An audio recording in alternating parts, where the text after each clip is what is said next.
L'idée est venue en 2003 après l'explosion AZF à Toulouse qui avait un peu tout dévasté,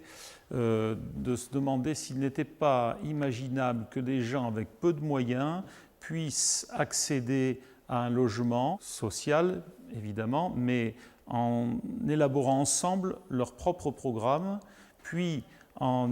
associant, en mettant à leur service l'ensemble des professionnels, opérateurs sociaux, architectes, etc., pour réaliser leur immeuble, dont ensuite, en constituant une société, ensemble, ils deviendraient progressivement propriétaires, tout simplement en payant leur loyer, un loyer social. Et dès le départ, l'idée était de dire qu'il fallait abaisser le seuil d'accès au logement, c'est résolument social et il fallait essayer d'imaginer donc un système coopératif, mais dans le cadre culturel et juridique français. Donc ne pas importer des solutions toutes faites, mais essayer d'imaginer un système qui soit adapté. À partir de 2003, donc, on a essayé de convaincre le gouvernement, le ministère qui disait que c'était en France inconcevable. Et petit à petit, on a obtenu des soutiens et pu développer un programme innovant où il s'agissait de développer des méthodologies pour faire en sorte que les habitants soient replacés au commencement du processus de conception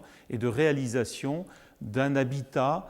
collectif, mais je n'aime pas le mot en réalité, un habitat où à la fois chacun est singulier, différent, mais tous bénéficient des mutualisations et de toutes les coopérations qui peuvent être développées quand on fait les choses ensemble.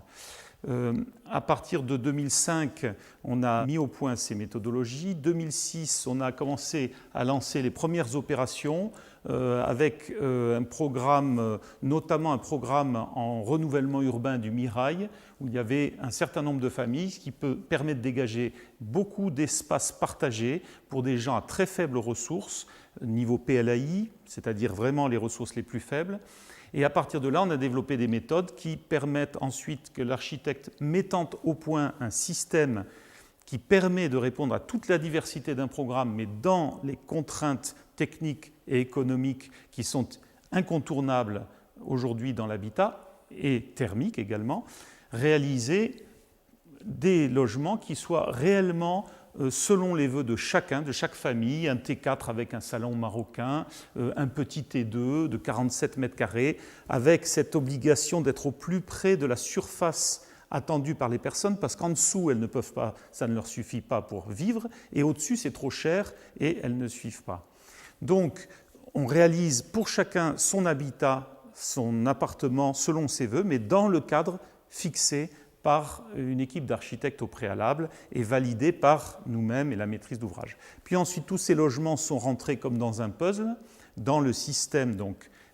élaboré avec le plan masse, comme on dit, et ensuite, eh bien, on réalise l'immeuble comme un immeuble HLM en France, un immeuble social, avec les mêmes financements, les mêmes moyens. Simplement, au lieu que cet immeuble, qui ici en bordure du Mirail, soit réalisé et reste propriété de la société HLM, eh bien, ce sont les habitants qui se constituent en société et avec l'aide de la société HLM en deviennent les propriétaires associés. Et au fur et à mesure qu'ils payent leur loyer et que les emprunts sont remboursés, ils deviennent ensemble, tous ensemble, propriétaires. C'est un ascenseur social par l'habitat, si vous voulez. Ils deviennent tous ensemble propriétaires. Ils le sont dès le premier jour, puisque finalement, c'est mettre à la portée des plus modestes exactement les mêmes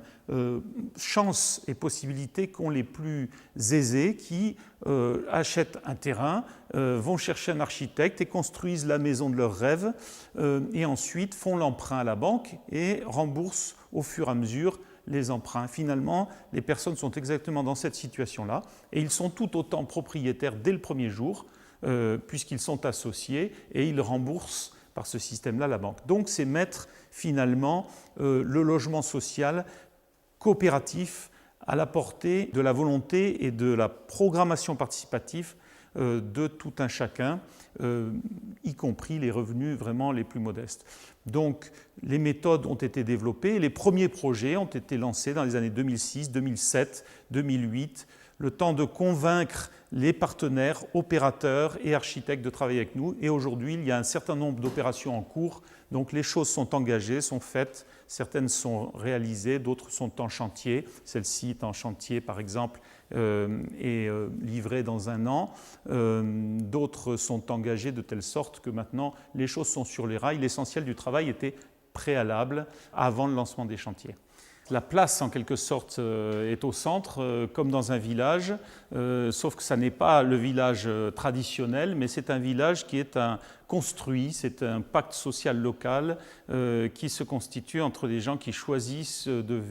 vivre de cette façon-là ensemble. Et puis, ça donne des sortes de maisons communes ou de villages communs, comme on peut voir dans cette opération qui est finie maintenant en Ardèche, qui est, elle, dans un milieu tout à fait rural, avec la poésie qu'apporte la vie et la diversité, puisque les gens ont choisi leur façade, ont travaillé, contribué, vraiment, jusqu'au bout, ont participé à leur projet.